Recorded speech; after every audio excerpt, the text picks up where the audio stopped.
I'd like to talk to you today about art education.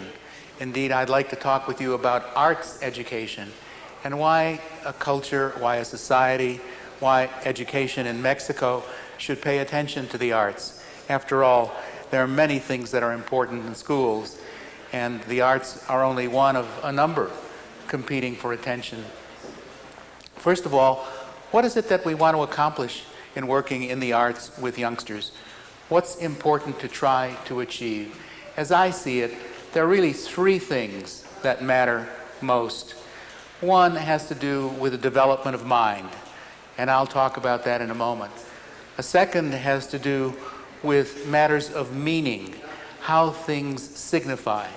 And a third has to do with the kind of experience that people have, that youngsters have, that adolescents have when they work in the arts.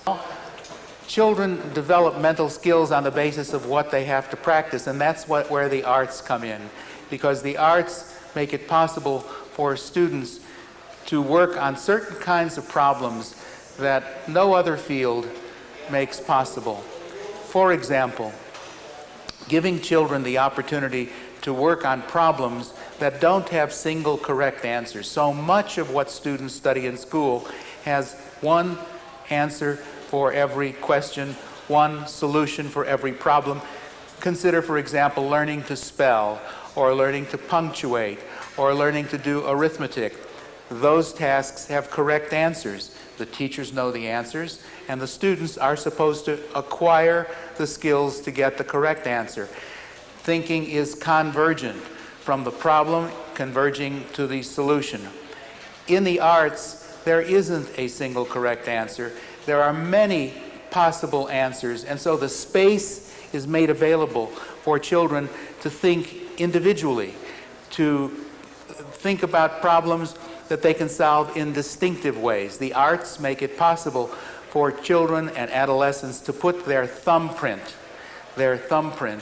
on their own work.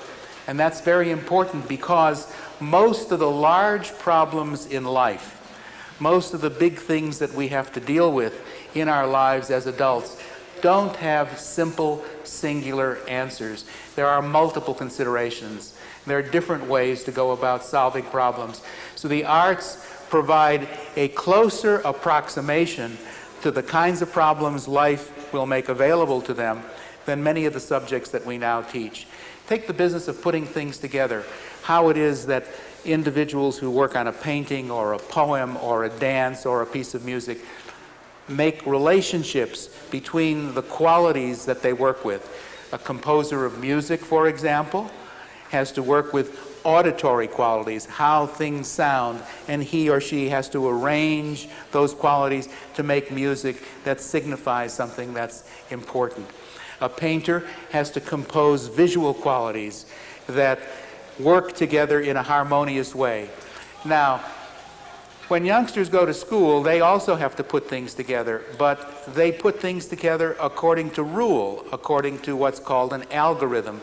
Again, if you think about arithmetic, when youngsters are organizing addition problems, they're responding to problems in subtraction, or problems in multiplication, or problems in division, there's a way to prove the answer, to make sure that the answer is correct. If you multiply, you divide. If you divide, you multiply. If you add, you subtract. If you subtract, you add. And so there are algorithms, there are procedures for knowing you're right. How does someone know when a painting is finished? How does someone know when the work is well organized?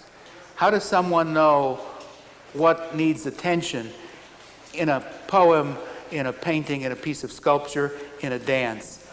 It's here that embodied knowledge comes to play. The person has to feel the rightness of the possible solution to that problem, and there are many possible solutions. So what the arts cultivate is careful attention to qualities and their relationships. And again, in life outside of school, those are the qualities that we have to pay attention to.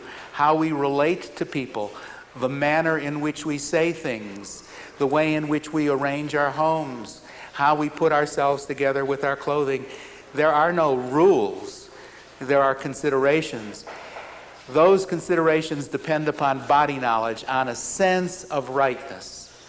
And what Nelson Goodman, philosopher at Harvard University, calls rightness of fit. So the arts promote a rightness of fit. The arts also promote the ability to change horses in the middle of the stream. Now, what I mean by changing horses in the middle of the stream is that in the course of working, new ideas emerge. And those new ideas, in a certain sense, emerge from the work, so that the relationship between the maker and the work is a dialogue, is a dialectical relationship. And sometimes the work, in a certain sense, will tell you where it wants to go. So knowing how to follow new leads, knowing how to pursue new opportunities, changing goals in the middle is one of the things that the arts pay attention to and that they provide. So rather than being mechanical, rather than being rigid, rather than being formulaic, the arts offer children the opportunity to think in new ways, to formulate new goals in process. That is extremely important. Another thing that the arts cultivate is the ability to pay attention to nuance, the nuance that makes a form expressive. See, if the arts are about anything, they are about expressive form, how things feel.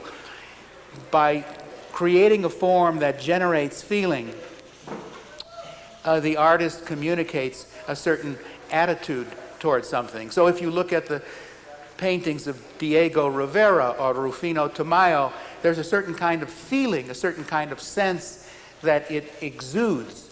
And it exudes that because Rufino Tamayo and Diego Rivera put those forms together in a particular way, so that youngsters learn in the arts that form expresses content, and that we can go to form to get a content that we can't get any other place. And people have always had the need to be able to do that.